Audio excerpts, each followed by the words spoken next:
보지 아니하리라. 유대인들이 이르되 지금 내가 귀신 들린 줄을 아노라. 아브라함과 선지자들도 죽었거늘 내 말은 사람이 내 말을 지키면 영원히 죽음을 맛보지 아니하리라 하니 너는 이미 죽은 우리 조상 아브라함보다 크냐? 또 선지자들도 죽었거늘 너는 너를 누구라 하느냐? 예수께서 대답하시되 내가 내게 영광을 돌리면 내 영광이 아무것도 아니거니와 내게 영광을 돌리시는 이는 내 아버지시니 곧 너희가 너희 하나님이라 칭하는 그이시라. 너희는 그를 알지 못하되 나는 아노니 만일 내가 알지 못한다 하면 나도 너희 같이 거짓말쟁이가 되리라. 나는 그를 알고 또 그의 말씀을 지키노라. 너희 조상 아브라함은 나이 때 볼 것을 즐거워하다가 보고 기뻐하였느니라. 유대인들이 이르되 내가 아직 50세도 못 되었는데 아브라함을 보았느냐? 예수께서 이르시되 진실로 진실로 너희에게 이르노니 아브라함이 나기 전부터 내가 있느니라 하시니 그들이 돌을 들어 치려 하거늘 예수께서 숨어 성전에서 나가시니라. 아멘. 네, 오늘 본문인 아브라함을 통해서 믿음에 대해서 이야기하시는 예수님을 만나볼 수 있는 그러한 본문입니다.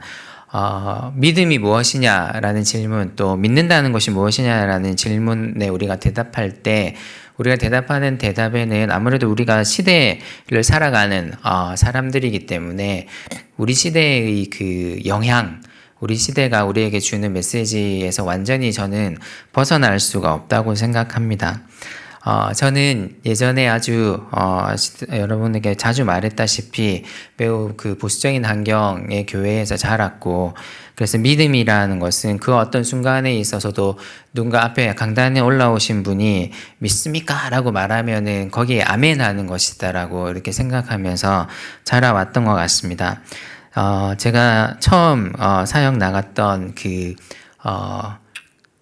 전도사로 사역 나갔던 교회에 한 번은 이제 부흥 강사, 이렇게 뭐 전국에 되게 유명했던 부흥 강사를 어렵게 모셔가지고 오신 기억이 아직도 선명하게 남아 있는데, 소위 말하는 예언하는 분이셨어요. 예언하는 분이셨는데, 말씀을 이렇게 쭉 전하고 난 다음에 마지막 날에 자기가 이제 이 교회 청소년들을 위해서 예언을 하겠다라고 말씀하셔놓고는 부모들한테 그날 꼭 자기 애들 데리고 오라 그랬습니다. 청소년들, 그 자녀로 가진 부모들에게. 그래서 그 청소년들이 보통 그런 어른들이 하는 부흥 집회에는 잘 안 오잖아요. 그죠? 근데 그날은 이제 소위 축복을 받으려고 이제 부모들이 이렇게 자기 중고등학생들이죠. 이 중고등학생들에 해당되는 그 아이들이 있으면 억지로 막 가기 싫다 하는 거 끌고 와가지고 앉혀놓고서는 이제 한 2시간 남짓 하는 그 설교를 듣고 난 다음에 애들이 엄청 싫었겠죠. 몸 꼬기 시작하고 엄청 그렇게 힘들어하는 가운데에도 이렇게 꿋꿋하게 있다가 이제 설교 끝나고 난 다음에 드디어 강사분이 이렇게 이제 나오라고 한 거죠. 나와 축복해 주겠다고. 그래서 한 명씩 딱 세워놓고는 그 아이들 한 명 한 명에게 이렇게 예언을 하는 게 아직도 저한테 강렬하게 남아요. 너무 사실 예언이 그런 건가 하는 충격적으로 저 받아들인 사건이라서 아직도 기억하고 있는데, 이렇게 아이들 이렇게 작은 교회였어요. 큰 교회가 아니라서 애들이 몇 명 안 됐거든요. 10명도 안 되는 아이들, 한 7명, 8명 되는 아이들 이렇게 딱 세워놓고서는 한 명 한 명 앞에 서더니 머리에 이렇게 안수하는 거 아시죠? 이렇게 머리에 손 얹고 이렇게 딱 손 얹고 기도를 해주는데 막 뭐라고 하냐면 너는 스튜어디스가 될지어다. 여자애한테는 스튜어디스가 될지어다 하는 게, 그 어른들이 더 놀라운 거는 거기 앉아있던 어른들이 아멘, 네, 그런 거죠. 그 다음에 앞에 남자예요. 그 다음 남자애한테 가서는 너는 의사가 될지어다. 그러니까 또 아멘 하죠. 그러니까 이 예언이라는 게 이제 다 직업을 이야기하시더라고요. 7, 8명 되는 아이들한테, 어떤 애들한테는 의사라고 이야기하고 어떤 여자애들한테는 주로 스튜어디스라고, 이게 남녀 차별이 좀 있더라고요. 제가 가만히 듣다 보니까 남자애들은 전부 의사가 되거나 뭐 이런 게 되는데 여자애들은 스튜어디스가 되거나 뭐가 되거나 이런 것들을 계속 읊으시는 거예요. 그래서 7, 8명 정도에게 딱 그렇게 해주고 난 다음에 어른들이 막 아멘 아멘 하던 장면이 아직도 저는 되게 생생합니다. 이런 장면은 제 신앙생활 하는 데 있어서 몇 장면 사실은 되게 많았어요. 신대원 있을 때도 되게 기억이 나는데, 신학대학원에도 일종의 그 부흥사로 자주 이렇게 다니시는 목사님이 이렇게 오셔가지고 이 신학생들을 위해서 설교 다 끝나고 난 다음에 신학생들을 위해서 기도해 주겠습니다 하고는 이렇게 딱 손을 이렇게 모세처럼 이렇게 손을 딱 펼쳐서는 이제 기도하기 시작하시는데, 여기 있는 신대원생들 모두 다 대형교회 할지어다. 그러니까 거기 있던, 저는 너무 어이가 없어가지고, 참고로 저는 이런 말에는 아멘을 못하겠더라고요. 그죠? 네. 여기 있는 모든 신학생들 대형교회 할지어다 하는데, 되게 많은 신학생들이 너무 큰 목소리로, 저도 깜짝 놀랄 정도로, 졸다가 팍 깰 정도로 아멘 하는데, 와, 이렇게 신대원생들이 이렇게 대형교회 하고 싶은 욕망이 넘쳐나는지 저는 그때 처음 알았습니다. 그 아멘 소리가 그냥 이 강단을 떠나갈 정도로 아멘 하는데, 이게 깜짝 놀랐습니다. 그러니까 이게 믿음이라고 하면은 그 있잖아요. 예수님의 그 복음서의 비유에도 보면 믿음이 겨자씨만큼만 있어도 예수님 어떻게 한다 그랬습니까?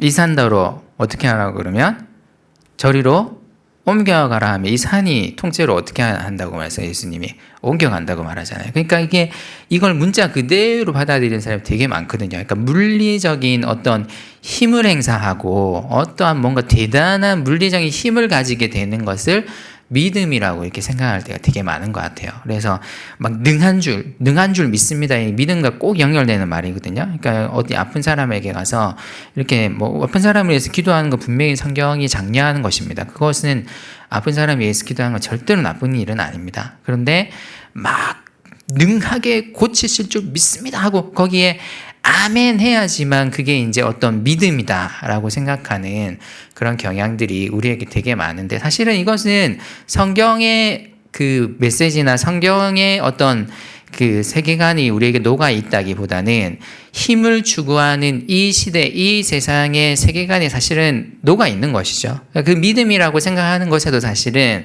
우리가 믿음이라고 생각하는 것에도 사실은 우리가 시대의 영향을 받을 수밖에 없기 때문에 그 시대의 세계관과 그 시대의 관점이 녹아 있기 마련입니다.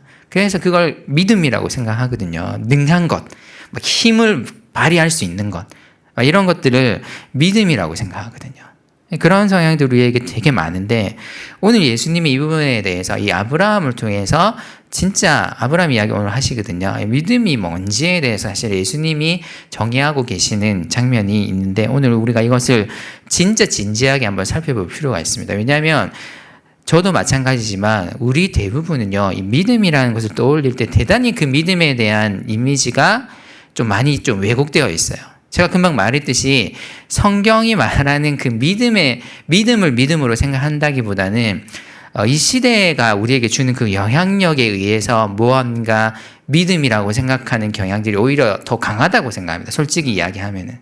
우리는 그런 의식들이 우리 가운데 더 많이 녹아져 들어와 있기 때문에 진짜 예수님이 말하신 믿음, 물론 예수님이 진짜 말하신 것을 제가 막 정확하게 해석할 수 있다라는 자신감으로 지금 말씀드리는 건 아니고요.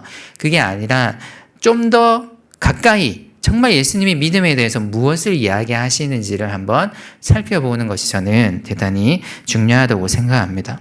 예수님이 지금까지 끊임없이 믿음에 대해서 이야기하셨거든요. 이 요한복음 8장 전체는 믿음이라는 단어가 대단히 많이 등장합니다. 자꾸 예수님이 유대인들을 향해서 나를 믿어라, 나를 믿는 자가 영생을 얻는다라는 말을 유대인들을 향해서 계속 반복하세요. 그러니까 이 요한복음 8장은 믿음이라는 단어가 대단히 많이 등장하는 장인데요. 그런데 이 믿음에 대해서 자꾸 예수님이 이야기하신 결과가 오늘 이 요한복음 8장의 마지막 부분, 이 예수님이 유대인들에 대해서 자꾸 자기를 믿어라, 내가 진짜 메시아니까, 하나님의 아들이고 너희들이 그토록 기다리던 메시아니까 나를 믿어라, 나를 믿는 자가 영생을 얻을 것이다 라고 막 아주 긴 구절 동안 계속 예수님이 유대인들을 향해서 끊임없이 설득하고 설교하시고, 이런 장면의 마지막 장면이 오늘 우리가 함께 살펴본 장면인데, 이 모든 이야기와 예수님의 설득과 예수님의 설교를 들은 이 유대인들의 결론이 뭡니까, 여러분? 48절에 한번 보십시오. 이 이야기를 지금까지 실컷 들었는데 예수님이 믿음에 대해서 이야기하시고 자기를 믿는 자가 영생을 얻는다라고 정말 많이 말씀하셨는데, 근데 48절을 보십시오. 그 이야기를 지금까지 계속 듣고 있었던 유대인들의 마지막 반응이 뭐예요? 뭐라고 하는 거예요, 예수님 보고? 뭐라고 표현합니까? 오늘 48절에 보면 이들의 결론이 뭡니까? 그래서 당신을 믿겠습니다. 당신이 참 메시아이군요. 이게 결론입니까? 48절을 보십시오. 뭐가 결론입니까? 이들의 결론이. 너는 두 종류의 존재 중에 하나임이 틀림없다. 하나는 사마리아 사람, 또는 하나는 누굽니까? 귀신 들렸다는 거죠. 이들이 예수님의 이야기를 수없이 듣고 난 다음에 내린 결론이 뭐라는 거예요? 사마리아 사람. 대단히 기분 나쁜 말이에요. 특히 유대인 랍비들한테는 사마리아 사람은 대단한 모욕입니다. 여러분 아시잖아요. 유대인들이 사마리아 사람과 상종도 하지 않으려고 했고, 사마리아 사람도 유대인들과는 상종도 안 하려고 했습니다. 서로가 대단히 기분 나쁜 표현이었어요, 이 표현은. 그러니까 이 유대인들이 어떤 사람을 향해서 사마리아 사람이라고 이렇게 표현할 때에는 그 안에는 대단히 비하하는 의도가 담겨 있는데, 이 사람은 하나님의 율법을 알지도 못하고 율법을 전혀 지키지도 않는 사람, 이것과 동일시되는 말이었습니다. 하나님의 율법인 토라와는 전혀 상관없는 삶을 사는 이방인과 다를 바 없는 사람이라는 표현으로 쓰이는 표현이 사마리아 사람이라는 표현이었던 거죠. 근데 예수님을 향해서 뭐라고 표현한 거죠? 이 사람들이? 너 사마리아 사람. 그리고 이 말에는 예수님을 향한 그 예수님의 출생에 대한 비꼬는 의미도 담겨 있어요. 여러분 아시다시피 유대인들의 입장에서 볼 때는 예수님의 출생이 좀 어떻습니까? 그 당시에도 알려져 있었어요. 예수님 당시에도 예수님의 출생에 대해서 어떻게 알려져 있었겠어요? 예수님이 마리아가 어땠어요? 마리아가 그 예수님의 아버지 요셉하고 정식으로 결혼하기도 전에 애가 생겨버린 거잖아요. 그죠? 그러니까 유대인들의 관점에서는 쟤는 아빠가 뭐가 아니라는 소문이 퍼져 있었냐면, 요셉이 이 예수의 아빠가 아니다. 근데 아빠가 누군지 아무도 모른다. 이런 소문들이 1세기에 이미 예수님에 대한 그 소문들이 있었거든요. 근데 여기서 사마리아 사람이라고 하는 거는 이 비꼬는 거죠. 예수님 출생에 대해 비꼬면서 비하하는 거예요. 이 성령의 잉태하심을 전혀 생각하지 않는 유대인들이 지금 예수님을 한껏 비꼬면서 예수님에 대해서 대단히 모욕적인 말을 지금 하고 있는 겁니다. 사마리아 사람. 또 하나의 표현은 뭡니까? 귀신 들린 사람. 이것도 진짜 모욕적인 말이죠. 그러니까 이 사람을 지배하는 것이 하나님이 아니라는 거예요. 귀신 들린 사람이라는 표현은 이 사람의 삶을 지배하는 존재가 하나님이 아니라 누구라는 것과 마찬가지입니까? 하나님과 대비되는 존재가 있죠. 유대 사회에도 분명히 이 존재가 있거든요. 누굽니까? 하나님과 대비되는 존재, 악의 존재, 사탄이죠. 그러니까 지금 이 예수님을 향해서, 이 랍비 예수님을 향해서 너는 하나님의 지배와 하나님의 통치를 받는 존재가 아니라 누구의 통치를 받는 존재라는 거예요? 악의 존재인 사탄의 통치를 받는 존재라는 것입니다. 이게 오히려 어쩌면 앞에 나오는 사마리아 사람이라는 표현보다 훨씬 더 기분 나쁜 표현이에요. 유대인들에게는. 근데 우리가 곰곰이 이 유대인들이 왜 이런 표현을 하는지를 곰곰이 한번 생각해 볼 필요가 있습니다. 이 유대 지도자들이 요한복음을 곰곰이 살펴보시죠. 제가 요한복음 설교할 때마다 계속 요거 강조했거든요. 잘 기억하면 기억이 날 텐데 우리의 기억력은 항상 1대 1이기 때문에 아마 기억 안 날 가능성이 클 거예요. 예수님과 유대 지도자들의 관계를 꼬이게 만든 사건이 하나 있어요. 요한복음에. 앞에 오늘 조금 앞으로 거슬러 올라가면 그 사건 때문에 지금 유대인들이 꼬였어요. 예수님에 대해서. 그게 무슨 사건인지 혹시 기억하세요? 맞춰보세요. 어떤 사건이었을까요? 38년 예수님이 38년 된 병자를 고치셨는데 그날이 안식일이었어요. 당시 제일 유대인들이 민감했던 여러 율법 규정들 중에 최고가 뭐라 그랬습니까? 이 안식일에 대한 거였거든요. 그러니까 유대인들의 기억 속에는 길이 예수님 하면은 뭘로 자꾸 남아있는 거예요? 안식일 규정을 어긴 사람. 그리고 여러분 요한복음만 그러는 게 아니에요. 여러분 마태, 누가, 그 다음에 마가복음 곰곰이 읽어보세요. 여기 보면은 예수님과 바리새파 사람들의 관계가 이렇게 꼬이도록 만든 가장 최초의 단초를 전부 이 사복음서 저자들은 전부 안식일 규정 위반에 두고 있습니다. 마가, 누가, 마태도 마찬가지예요. 안식일 날 예수님의 제자들이 미리삭을 이렇게 베어 먹는데 예수님이 가만히 있었잖아요. 그죠? 안식일 날 병자를 고치고 이러는데 화가 났잖아요. 유대인들이. 그러니까 이들의 입장에서는 이 안식일 규정을 어긴 예수님은 자기들이 그토록 중요하게 생각하는 율법을 무시하는 사람인 거예요. 자기들 입장에서 볼 때는. 그러니까 이 율법을 무시하는 사람이 누구일 리 없는 거예요? 메시아일 리 없는 거예요. 그러니까 유대인들의 머릿속에는 그들의 시대적인 그 철학과 사상이 꽉 차 있는데 그 당시 유대주의자들이 가장 중요하게 생각했던 게 뭡니까? 사람들의 거룩을 판별하는 기준이 율법 규정을 얼마나 철저하게 지키고 그 중에서도 특히 무슨 규정을? 안식일 규정을 얼마나 철저하게 잘 지키느냐가 그들의 기준이었거든요. 그죠? 그래서 그들의 기준에서 볼 때 예수님은 어떤 분이셨던 거예요? 하나님의 편일 수가 없는 거예요. 그죠? 이 사람은 귀신 들렸든지 아니면 사마리아 사람이다라고 비하할 정도. 실제로 사마리아 사람이 아니라는 건 그 모든 유대인들 다 압니다. 예수님이 어디 태생인지 모르는 사람은 없거든요. 사마리아 태생이 아니라는 거 알아요. 근데 이렇게 비하하는 이유는 그들의 머릿속에는 그들의 관점에서 자기들을 자꾸 이렇게 불편하게 하는 이 존재가 메시아일 리 없다라는 생각이 가득 차 있었기 때문에. 거꾸로 이야기하면 예수님이 이 유대 종교 지도자들을 자꾸 어떻게 만들었다는 거예요? 자꾸 어떻게? 편하게 만든 게 아니고 자꾸 어떻게 만들었다는 거예요? 불편하게 만들었다는 거죠. 그들이 지금까지 구축해 놓은 질서의 이질적인 존재가 한 명 온 거예요. 그들이 견고하게 구축해 놓은 질서에 순응하지 않는 한 존재가 온 거예요. 근데 사람들에게 너무 인기를 얻고 있어요, 지금. 당연히 어떻게 받아들이겠습니까? 위협적으로 받아들이죠. 이질적으로 받아들이죠. 여러분, 예수님은 당시 지도자들에게는요, 당시 이스라엘 지도자들에게는요, 대단히 이질적이고 위협적인 존재로 받아들였어요. 일반적인 군중들한테 인기를 끄셨는지 몰라도 이 지도자들에게는 제거해야 할 대상이었습니다. 왜냐하면 그들이 지금까지 이렇게 딱 구축해 놓은 질서를 예수님이 자꾸 흔드시는데 그 중요 질서 중에 하나가 뭐냐면 안식일 자체가 중요하냐 사람이 중요하냐 이러면서 안식일날 예수님이 스스럼 없이 어떻게 합니까? 사람의 생명이 더 중요하다 하면서 병자를 막 고치시고 기분이 나빴던 거죠.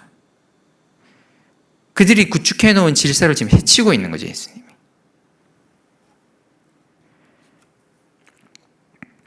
우리 이 메시지 잘 기억할 필요가 있습니다. 왜냐하면요, 우리가 복음을 제대로 이렇게 받아들이고 믿는다면 복음은요, 우리가 아는 이 세상이 구축해 놓은 질서에 위협을 가합니다.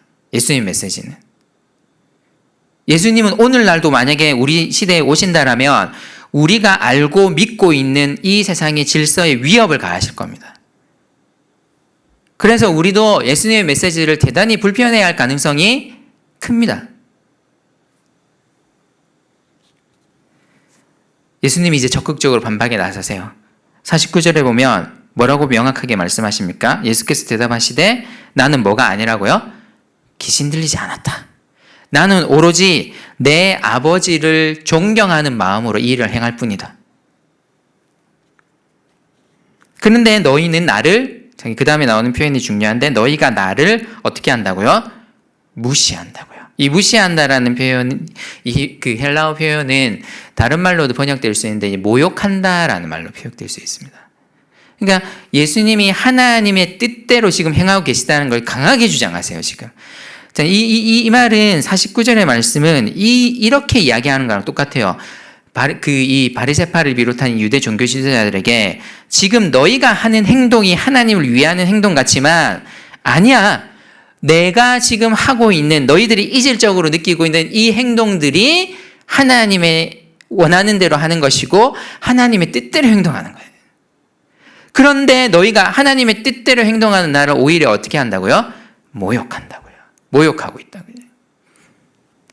예수님이 이 세상에서 공생의 시간을 보내시면서 그분이 모욕을 대단히 많이 당하시죠. 그죠?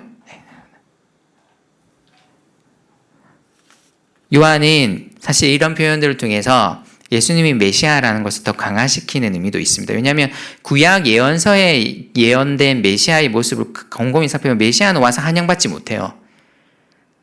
이 세상에 왔는데 세상이 그 메시아를 어떻게 하는 모습이, 특히 이사야서 같은 데 보면, 우리 이사야 그 큐티 하셨잖아요. 매일 성경할 때, 그죠? 하셨죠? 이사야? 네.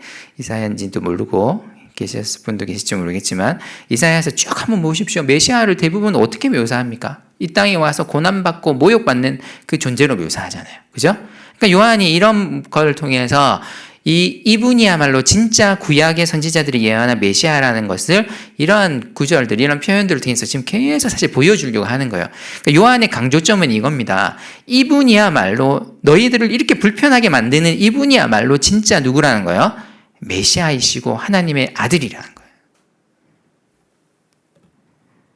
예수님이 그래서 50절에서도 계속 설명하시잖아요. 되게 강하게 말씀하세요. 나는 지금 내 영광을 구하려고 이 행동을 하는 것이 아니라는 거죠. 누구의 영광을 구하는 것이라는 겁니까? 네. 예수님 지금 대단히 대담한 주장을 하고 있어요. 이 바리새파 사람들을 더 기분 나쁘게 만드는 거예요. 뭐냐면 너희들이 율법을 그렇게 철저하게 지키고 철저히 준수하는 것이 하나님의 뜻이라고 생각하냐? 아니라는 거예요. 지금 내가 하는 이 메시지와 내가 하는 행동이야말로 이 땅을 향하신 하나님의 뜻을 온전히 구현하고 있는 것이라는 거예요. 자신의 행동이야말로 하나님의 뜻대로 하는 행동이라는 거예요. 이 말은 거꾸로 바꾸어서 말하면 바리새파 사람들한테는 어떤 표현입니까? 너희들이 지금 하고 있는 것은 누구를 위한 행동이 아니라는 거예요. 하나님을 위한 행동이 아니라는 거예요. 하나님의 뜻을 구현하는 행동도 아니라는 거예요.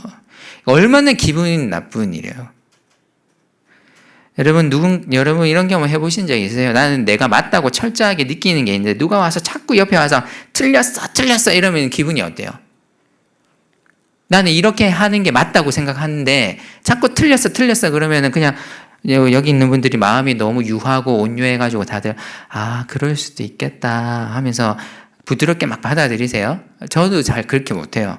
막 제가 옳다고 생각하고 맞다고 생각하는데 옆에 와서 아니야 좀 틀린 것 같은데 이러면은 기분이 나빠요.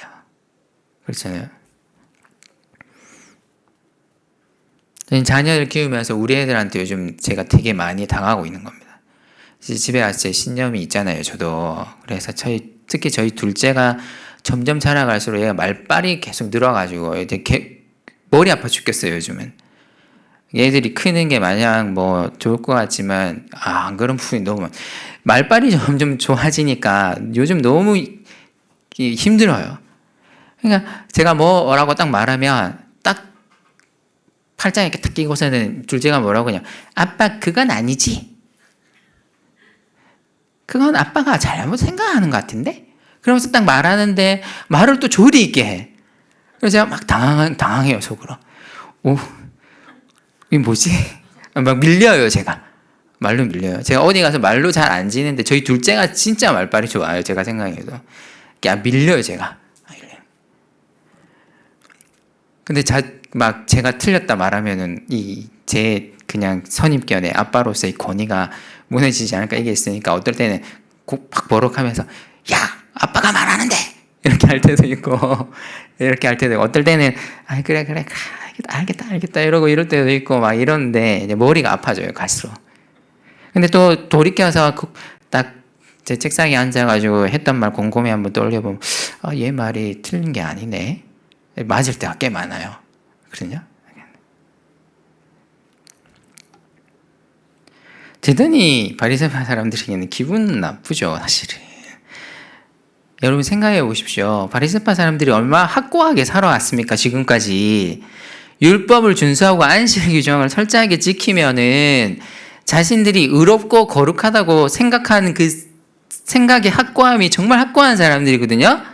근데 거기다 대고 예수님이 그 하나님의 뜻을 행하는 것이 아니야 라고 이렇게 딱 균열을 가하면 이 바리새파 사람들이 마냥 기분이 좋을 리가 없다라는 거예요.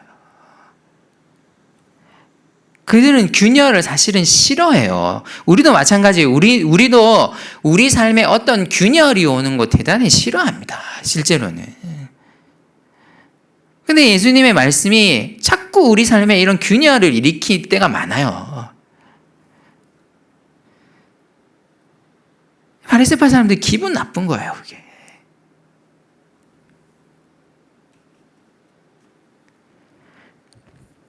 예수님이 너무 강하게 말씀하세요. 그리고 내가 진짜로 하나님의 뜻을 행하는 것이다. 그 말씀을 지금 계속 오늘 하고 계세요. 한마디 더 덧붙이시죠. 가관이죠. 유대인들의 입장에서 볼 때는 51절 진짜 가관인 말씀이 유대인들의 입장에서는 진실로 진실로 너희에게 이르노니 어떻게 하라고요? 사람이 내 말을 지키면 영원히 뭐라고요? 죽음을 맛보지 아니하리라. 즉 이 말은 무슨 말입니까? 내가 지금 행하고 있는 일이 하나님의 뜻을 행하는 길이고 내가 너희에게 하나님의 뜻이 무엇인지 정확하게 가르쳐 줄 수 있다라는 표현 때문에 기분이 한껏 나쁘게 달아올라 있는 이 바리새파 사람들 향해서 그러니까 나를 믿으라. 나를 믿어야지만 너희에게 영원한 생명이 주어진다. 그 영원한 생명은 너희가 지금 하고 있는 것처럼 율법을 철저하게 준수한다고 해서 영원한 생명이 주어지는 것이 아니다라는 거예요. 율법을 철저하게 준수해봤자 영원한 생명 안 주어진다라는 거예요. 이 더 기분 나쁜 말이에요. 어떻게 해야지 영원한 생명이 주어진다는 거예요?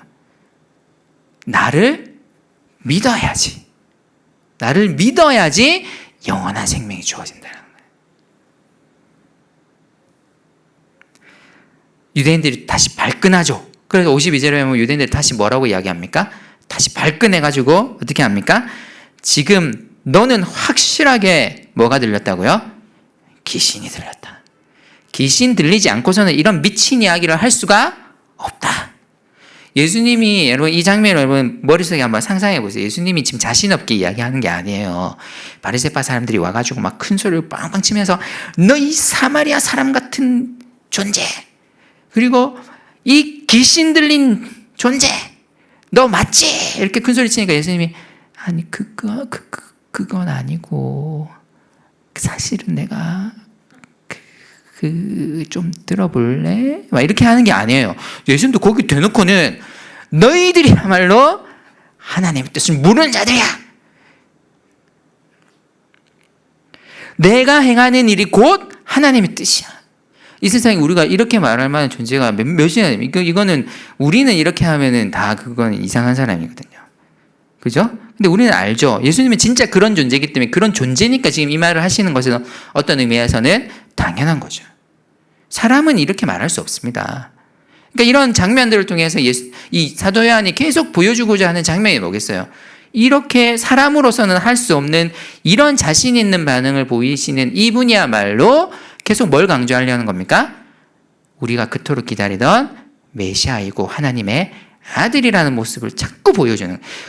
요한도 되게 가격한 사람이에요. 예수님에 대한 평가에서 그냥 애매한 평가를 요한복음을 읽다가 보면 예수님에 대해서 애매한 평가를 절대로 내릴 수 없어요. 진짜 어떤 신학자가 말했듯이 요한복음을 읽다 보면 예수님은 두 부류 중에 한 부류예요. 완전 정신이 돌아버린 미친 사람이든지 아니면 그가 말하는 대로 진짜 하나님의 아들이든지. 근데 우리는 이 예수를 어떻게 믿습니까? 진짜 하나님의 아들 메시아로 믿잖아요.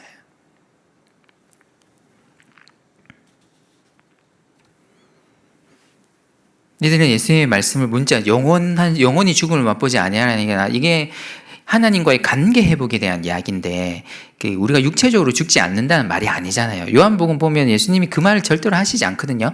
육체적인 죽음을 맛보지 않는다는 이야기가 아니에요. 근데 그걸 문자 그대로 받아들여가지고 그럼 우리가 안 죽는다는 거냐 육체적으로. 발끈합니다. 52절에. 그러면서 갑자기 아브라함을 들먹거려요. 아브라함도 죽었다. 예수님이 왜 아브라함을 들먹거리냐면 예수님이 오늘 말씀에 보면 자꾸 아버지를 공경한다. 아버지 이야기를 하거든요. 근데 이 당시 유대인들이 아버지라고 부르는 인물이 한 명 있었어요. 그게 누구였습니까? 아브라함이에요.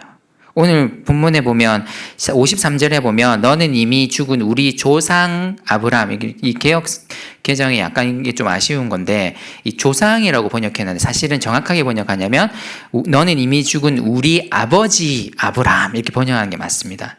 이 조상이라는 헬라어 단어는 아버지라는 단어예요. 아버지. 유대인들은 누구를 아버지로 여기고 있는 거예요? 아브라함을 아버지로 여기고 있죠. 우리 아버지 아브라함도 육체적으로는 어떻게 했다고요? 죽었죠. 여러분 아브라함 맞죠? 아브라함 육체적으로 죽음을 맛봤죠. 그죠? 육체적으로 죽었잖아요. 그죠? 아브라함도 죽었는데 육체적인 죽음을 맛보지 않는다라고? 그러면서 53절에 뭐라고 하냐면 그럼 너가 죽은 우리 아버지 아브라함보다 더 큰 존재란 말이냐. 선지자들도 다 죽었는데 너 그 선지자들과 아브라함보다 더 큰 존재라는 거냐. 즉 이 말 속에는 어떤 비꼬는 말이 들어있습니까?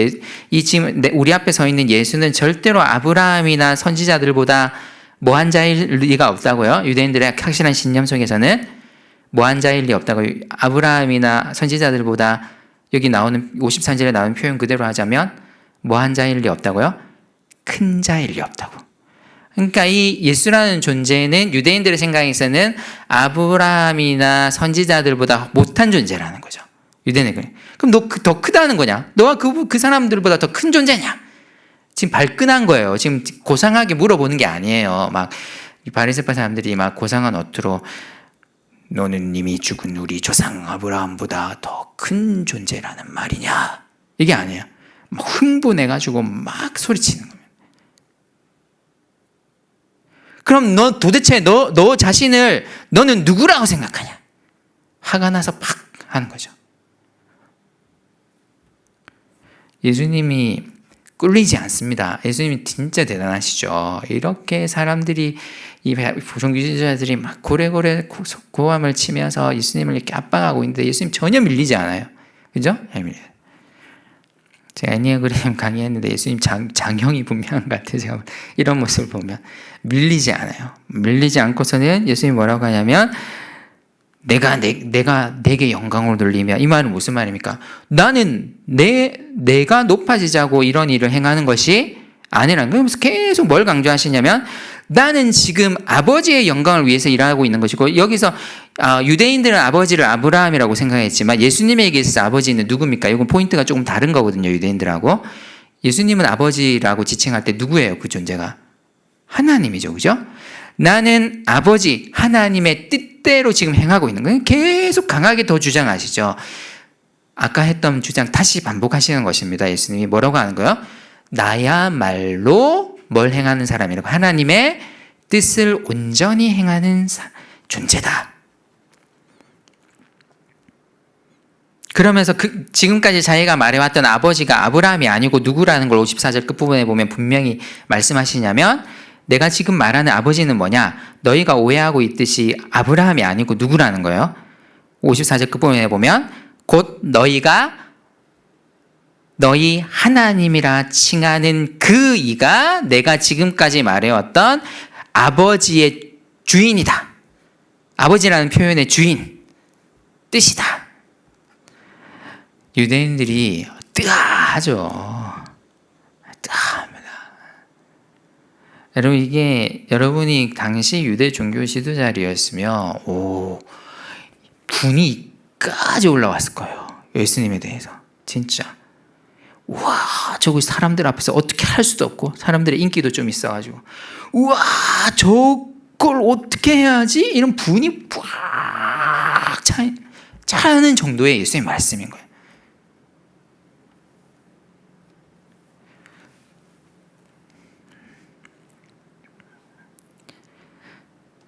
정말 죄송한 말씀이지만, 예수님이 우리 시대에 만약 오셨다고 상상해 보면, 저는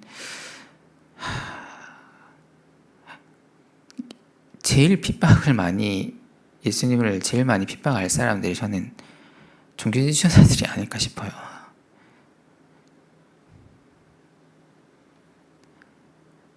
별반 다르지 않을 것 같아요. 그 시대의 상황과.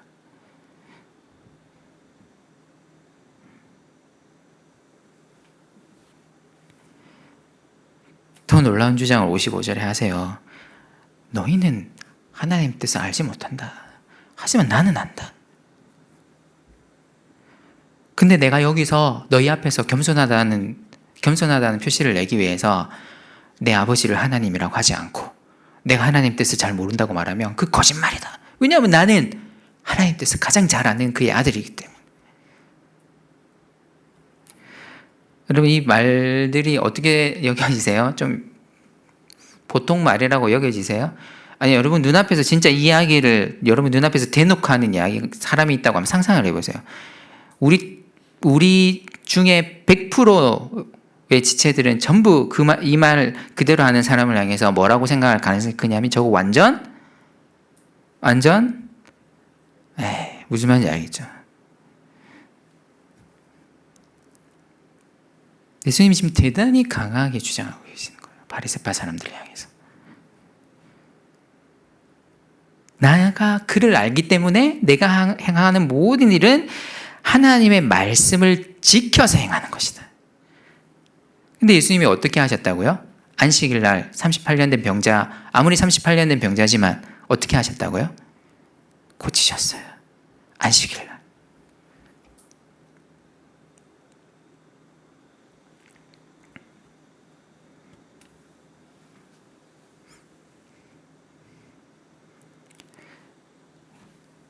열받는 거죠. 근데 예수님이 이 열받는 거에 한마디 더 덧붙이는, 예수님이 진짜 제가 볼 때는 진짜 세세요. 여기까지 바리새파 사람들이 화가 확 올라왔으면 좀 진정시켜 이 말이 좀 필요한데 예수님 화를 더 돋구게 만드세요. 56절에 아브라함 이야기를 하시는데 너희 조상, 그러니까 여기 조상도 아버지로 번역해야 됩니다. 너희 아버지 아브라함은 나의 때 볼 것을 어떻게 했다고요? 즐거워하고 어떻게 했다고요? 기뻐했다고. 근데 지금 이 말을 듣는 유대 종교 지도자들 어떻게 하고 있습니까? 기뻐하고 즐거워하고 있습니까? 어떻게 하고 있어요?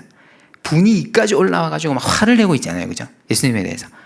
근데 예수님이 뭐라고 합니까? 너희 아버지는 나를 보면서 즐거워하고 기뻐했는데 무슨 말입니까? 이 말을 바꿔서 말하면 너희는 뭐냐? 너희가 도대체 아브라함을 아버지라고 부를 자격이 있냐라는 거예요. 너희 아버지는 어떻게 했다는 거예요? 너희 아버지는 나의 올 것을 미리 바라보면서 기뻐하고 즐거워했다라는 거예요. 근데 여러분, 아브라함이 정말 중요합니다. 근데 아브라함이 무엇을 바라보며 기뻐했을까요? 아브라함의 믿음은 뭐예요? 아브라함에게 예수님이 여기서 아브라함을 중요하게 언급하신 이유를 곰곰이 한번 살펴보십시오. 아브라함이 참 약한 것들이 많고 되게 좀 인격적인 결함도 사실 없는 사람이 아니에요. 인격적인 결함이 있는 사람이지만 성경이 그토록 아브라함을 칭송하는 그 이면에는 아브라함이 진짜 믿음이 뭔지에 대해서 제대로 보여준 사람이기 때문입니다. 근데 아브라함이 보여준 믿음이 뭐예요? 여러분 생각해 보세요.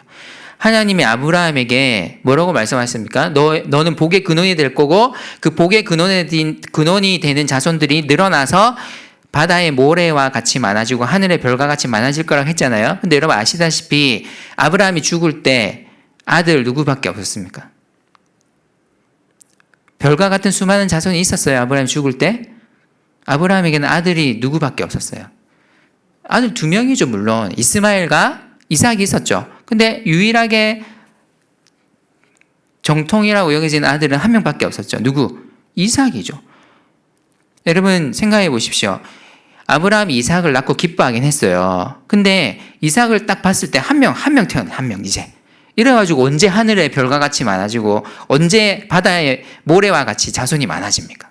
언제 그렇게 많아져가지고 복의 근원이 됩니까? 이 세상에. 근데 아브라함이 왜 기뻐했어요? 지금 자기의 현실 때문에 기뻐한 게 아니라 아브라함은 무슨 행동을 했어요? 하나님의 그 약속을 신뢰하면서 마침내 그렇게 될 것을 어떻게 하면서 바라보면서 기뻐했어요. 그러니까 지금 있는 이 현실 때문에 기뻐한 게 아니라는 거예요. 아브라함이 기쁨은 바라보면서 기뻐하는 겁니다. 지금 자기의 처지와 자기의 상황과 자기의 현실로 기뻐하는 것이 아니라 바라보면서 기뻐하는 겁니다. 근데 그 바라보는 것에는 뭐가 전제되어 있다고요? 하나님이 반드시 그에게 하신 약속을 반드시 이루실 것에 대한 신뢰, 하나님을 향한 신뢰, 그게 바탕이 된 것 가운데서 바라보는 기쁨.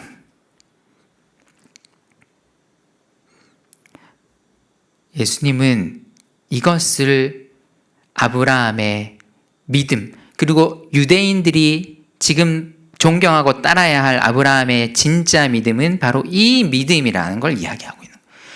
지금 유대 종교지도자들이 예수님을 메시아라고 생각하는 않은 이유는 이 안식일 규정을 어기는 것도 있었겠지만 또 어떤 것도 있었겠어요. 지금 이 사람들은 제가 요한복음 설교하면서 계속 강조했지만 어떤 메시아를 자꾸 기다린다 그랬습니까?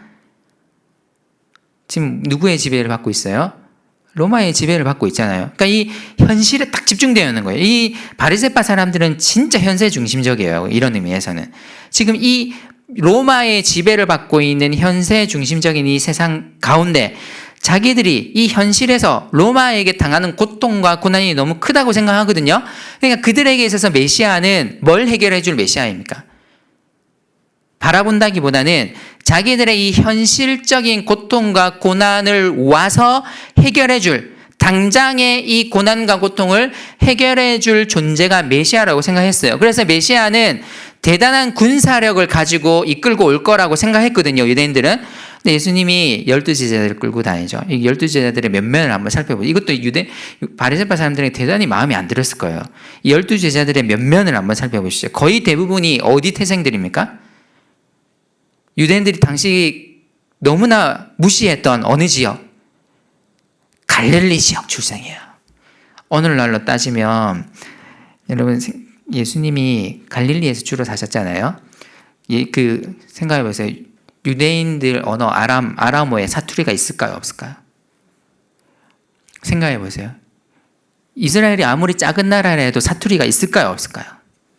있어요. 구약을 보세요. 히브리어에도 사투리가 있어가지고 서로 못 알아듣거든요. 그죠? 그러니까 갈릴리 사투리가 따로 있었어요. 생각해 보세요. 예수님이 다 끌고 와가지고 이 예루살렘 서울로 온 거야. 왔는데 예수님이 어디 사투리로 할까? 내가 경상도 사람이니까 경상도 사투리로 하세요.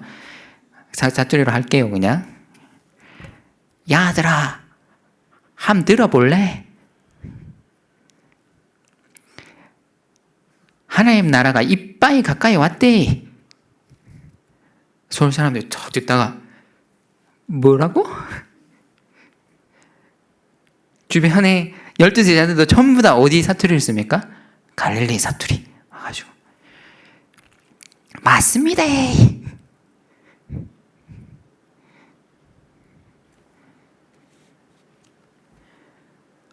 우습게 보일까 안 보일까요?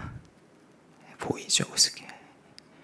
대단한 군사력을 끌고 와야 될 메시아가 와서 사투리 쓰고.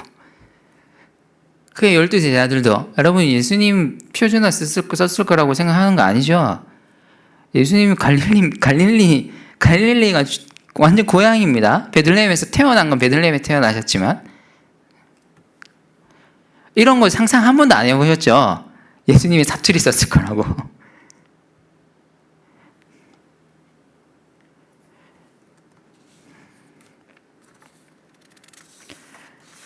지방에서 오신 분도 용기 내십시오. 예수님도 사투리 썼습니다. 그래서 서울 사람들한테 꿀리면 안 됩니다.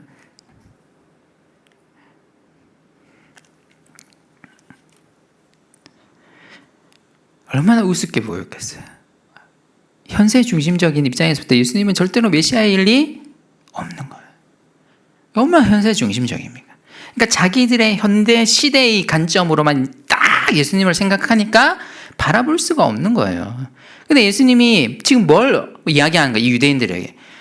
바라보는 믿음에 대해서 이야기하는 거예요. 사랑하는 바울 형제자매 여러분, 우리의 믿음을 여기서 저는 곰곰이 잘 점검해야 된다고 생각합니다.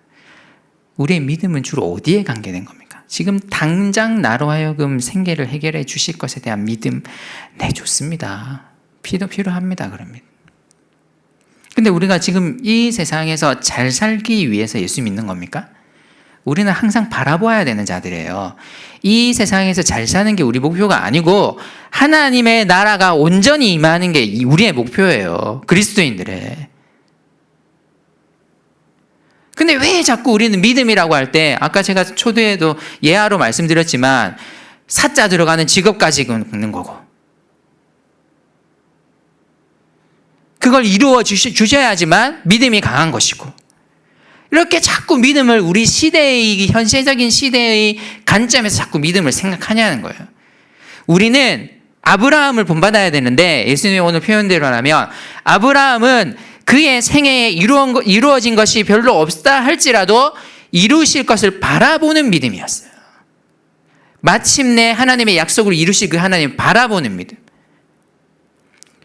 맨날 우리 입에서 하나님 나라 말만 하면 안 돼요. 진짜 하나님 나라의 완성을 바라보며 믿어야 돼요. 그 믿음이, 하나님 나라를 바라보는 것이 우리의 지금 현재의 삶에 영향을 미쳐야 돼요. 이 세상을 바라보는 게 우리 삶에 영향을 미치면 안 되고, 앞으로 완성될 하나님 나라를 바라보는 것, 그게 우리 삶에 영향을 미쳐야 돼요.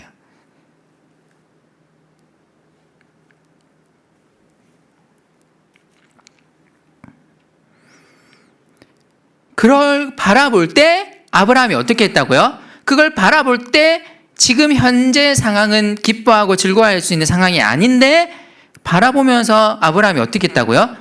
즐거워하고 기뻐했다고요. 하나님 나라 생각하면 여러분 슬픕니까? 앞으로 완성될 하나님 나라에 대한 이미지 예언서들이 그려주는 거 보십시오. 사자와 어린 양이 같이 막 어울려서 막 뒹굴고 뛰는데요. 기분 나빠요? 딱 갔는데 뭐야, 사자가 사자다워야지, 잡아먹어야지, 정상 아니야, 이 율법을 들이댈 겁니까? 바리새파 사람처럼 사자는 어린 양을 잡아먹는 게 율법이야, 나 기분 나빠, 이렇게 할 겁니까? 하나님 나라 그 기분 나빠요. 그리고 여러분, 하나님이 우리의 모든 슬픔과 눈물을 닦아주신대요. 기분 나빠요? 눈물 닦아주시는 게 기분 나빠요? 그 이미지들이 기분 나쁘냐는 거예요. 사람이, 어린아이가 이렇게 뱀을 만져도 뱀이 안 문대요. 기분 나빠요? 뱀이 안 물어서 기분 나빠요? 이미지가? 어떤 이미지예요? 그 이미지를 그리며 우리 마음속에, 우리가 정상적인 사고를 하는 사람이라면 보통 하나님 나라에 대해서 그려주는 성경의 이미지들은 다 어떤, 우리가 그걸 떠올리고 상상하고 있으면 다 어떻게 되는 이미지입니까? 되게 행복해지고 즐거워지는 이미지거든요. 그렇거든요. 그럼 그걸 바라보면서 즐거워하고 기뻐하는 거예요.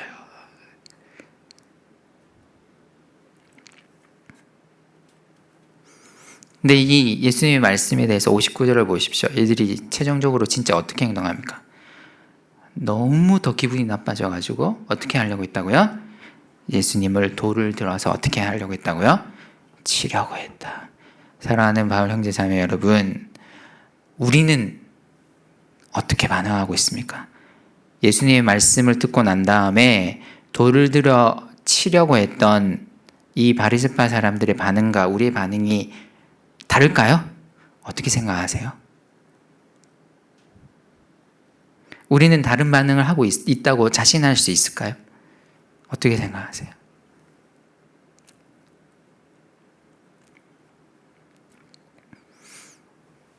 예수님의 메시지는 오늘날 우리에게 전해질 때도 우리의 기분을 긁어놓는 메시지들이 될 수 있습니다. 자꾸 예수님은 바라보라 그래요.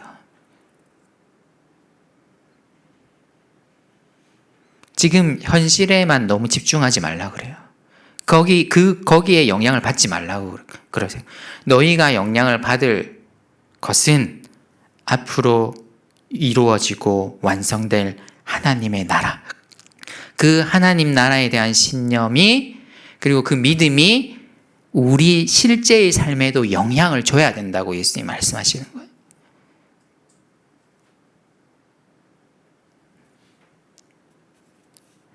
오늘 말씀을 곰곰이 생각하시면서 곰곰이 한번 생각해 봤으면 좋겠습니다. 나는 어떻게 반응할까요? 이런 메시지에 대해서.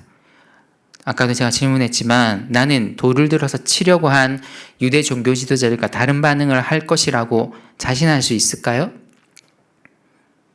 우리 곰곰이 오늘 예수님의 말씀에 귀를 기울였으면 좋겠습니다. 이 말씀이 우리에게 다가와서 우리 또한 하나님의 나라에 온전히 반응하게 되기를 진심으로 소원합니다. 함께 말씀 생각하시면서 우리 함께 기도하는 시간 갖도록 하겠습니다. 우리 시간 기도할 때 우리 오늘 이 이미지들, 이 장면들을 여러분 한번 떠올려 보셨으면 좋겠습니다. 예수님과 이 유대 종교 지도자들이 대단히 크게 논쟁을 하고 있는 장면이 오늘 본문에 우리에게 전해지고 있습니다.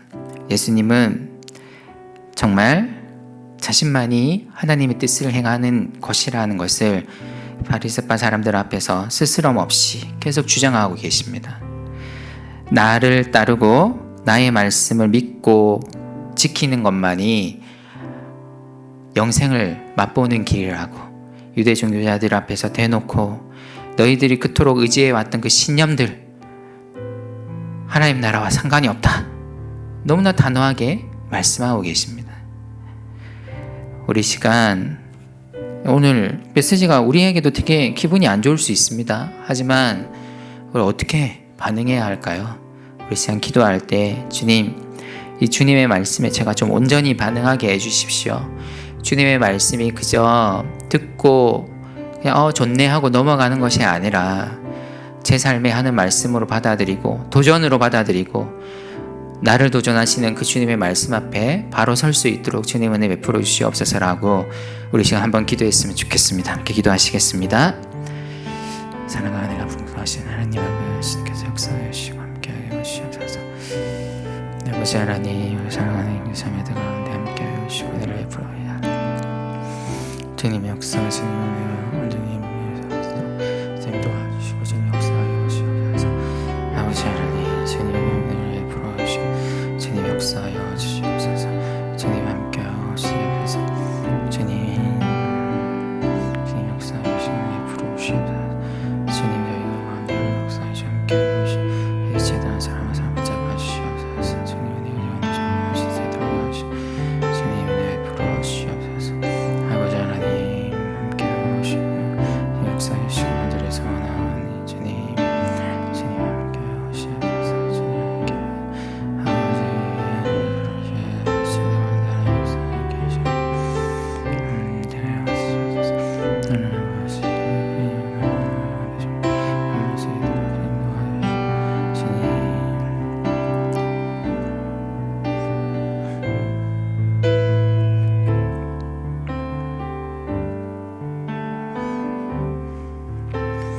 우리 시간 한 번만 더 기도했으면 좋겠습니다. 우리의 믿음은 어쩌면 자꾸 우리 시대의 가르침에 한정되어 있을 때가 많다고 생각합니다. 하지만 오늘 예수님은 시대를 넘어서는 믿음에 대해서 말씀하십니다. 마침내 이루시고 완성하실 그 하나님의 나라를 바라보는 것, 그 하나님 나라를 단순히 꿈꾸는 것에 그치는 것이 아니라 꿈꿀 뿐만 아니라 그 하나님 나라를 바라보는 그 마음이 우리의 지금의 삶에 실제로 영향을 미치는 그러한 삶을 살아갈 것에 대해서 오늘 예수님은 우리에게 도전하고 있다고 생각합니다. 그럴 때 우리는 성경이 명하는 대로 항상 기뻐하고 쉬지 않고 기도하고 범사에 감사할 수 있습니다. 우리가 무엇을 바라보느냐가 저는 이것을 많이 결정한다고 생각합니다. 우리 시간 다시 한번 기도할 때 하나님의 나라가 우리에게 완전히 임할 그 하나님의 나라가 제 삶에 영향을 끼칠 수 있도록 은혜 베풀어 주시옵소서. 제가 그 나라를 바라볼 뿐만 아니라 또 그 나라의 영향을 받는 그 나라의 시민이 되게 하여 주시옵소서라고 우리 시간 한 번만 더 하나님 앞에 이렇게 기도했으면 좋겠습니다. 함께 기도하시겠습니다. 아버지 하나님, 정말 저희 가운데 역사하여 주시고 함께하여 주셔서 우리가 단지 하나님 나라를 바라볼 뿐만 아니라 하나님 나라의 시민권을 가진 자로서 그 하나님 나라의 그림이 실제로 지금의 내 삶에 영향을 미칠 수 있도록 은혜 베풀어 주시옵소서. 다른 것에 세상의 메시지에 세상의 관점에 영향을 받을 것이 아니라 우리에게 온전히 임할 그 하나님의 나라의 영향을 받을 수 있도록 은혜 베풀어 주시옵소서. 그 하나님 나라의 영향력이 우리 가운데 깊이 박힐 수 있도록 은혜 베풀어 주시옵소서. 주님 역사하여 주시고 주님 함께하여 주시옵소서. 우리가 정말 그 하나님 나라를 바라보게 해 주십시오.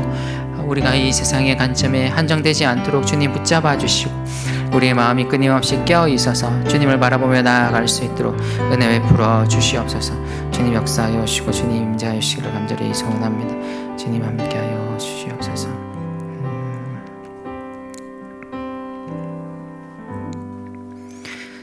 하나님 아버지, 우리가 진짜 우리에게 온전히 임할 하나님의 나라를 신뢰하고 바라보기를 간절히 소원합니다. 세상은 끊임없이 현실 중심적으로, 현세 중심적으로 살아갈 것에 대해서 우리에게 유혹하지만 우리는 바라보는 자들이 되어야 합니다. 하나님, 우리 사랑하는 바울 형제 자매들이 너무 현실에 집중하는 것도 중요한 일이지만 하지만 너무 여기에 집중해서 하나님 나라를 바라보지 못하는 그러한 실수를 범하지 않도록 은혜 베풀어 주시옵소서. 우리가 이 세상을 살아가지만 성경이 말하는 대로 우리의 시민권은 하나님 나라에 있다라는 것 꼭 기억하게 해주십시오.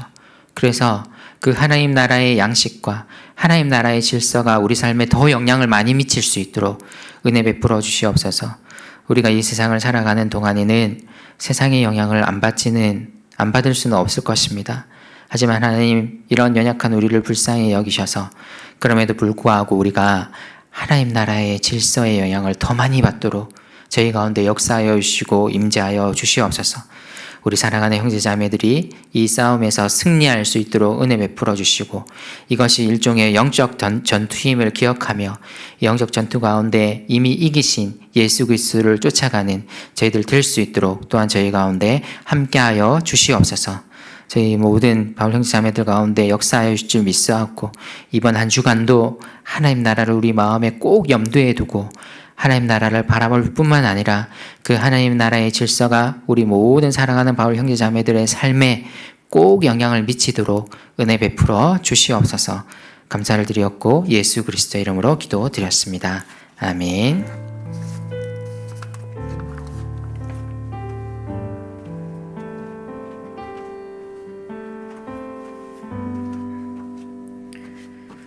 네, 안녕하세요. 원더풀의 총무를 맡고 있는 9.1돌의 이하람입니다.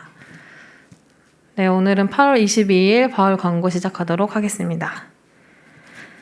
저희 바울 예배가 거리두기 단계가 조정될 때까지는 우선 당분간 비대면 예배로 진행될 예정입니다. 지금처럼 예배 드리는 것처럼 줌을 통해서 예배가 참여 가능하고 그 다음에 예배 이후에는 유튜브를 통해서 업로드 되도록 하겠습니다. 다음은 매일성경 9월 시어로 구매입니다. 단체 하고 싶으신 분은 신광섭 형제님이나 아니면 바울 카톡 채널 통해서 연락 주시면은 네, 잘 구매를 해서 전달해 드리도록 하겠습니다. 다음은 이제 저희 하반기 세일을 맞이하려고 합니다. 이제 네, 무더위가 지나가고 선선한 바람이 부는 것처럼 계절이 이제 바뀌게 되는 가운데 있는데 그러면서 저희 셀들도 하반기 셀을 맞이할 준비를 이제 하고 있습니다. 돌아오는 주 29일부터 하반기 셀이 시작될 예정입니다. 저희가 이제 설문지를 바울 채널 통해서 지금 공유해 드릴 거거든요. 그걸 통해서 맞죠? 네, 이미 해드렸으니까 그거 보시면서 셀 참여 여부를 체크해 주시면 됩니다. 아주 간단합니다. 또래 쓰시고 이름 쓰시고 이번 셀들 모임을 함께 할 수 있겠다 아니면은 좀 어려울 수 있겠다 하는 부분들을 체크해 주시면 되고요. 하반기 셀도 저희가 지금 예배 줌으로 아직 셀이 정이 확정되지 않은 상태에서 방구석 모임을 하고 있잖아요. 그런 것처럼 줌을 통해서 계속 우선 이어지지 않을까 하는 생각을 갖고 있고 네, 하루빨리 대면 예배가 되면서 셀들도 오프라인에서 만날 수 있기를 기대해 봅니다. 네. 다음은 방구석 모임입니다. 오늘까지 우선은 더 될 수도 있는데 우선 오늘 또 예배 마치고 나서 방구석 모임이 있습니다. 임의대로 셀들이 이제 4명씩 짜여질 예정이라서 예배 끝나고 나서 나가시지 마시고 즈음에 남아 계시면은 저희가 배정해 드리도록 하겠습니다. 네, 나눔지도 또 전달해 드릴게요. 저희 이제 다음은 텐텐 기도회입니다. 매주 금요일 밤 10시에 시작해서 10분 동안 묵상 기도를 하고 있습니다.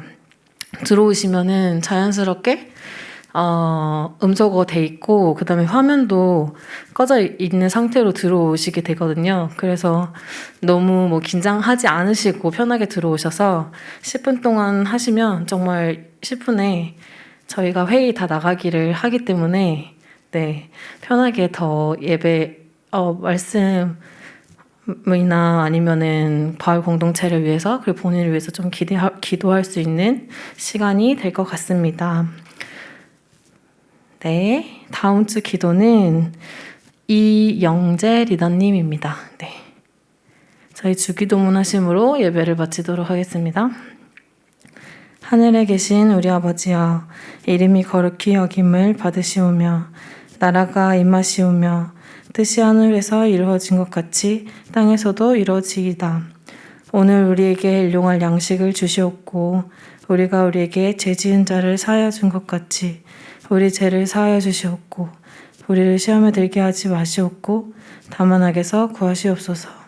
나라와 권세와 영광이 아버지께 영원히 있사옵나이다. 아멘.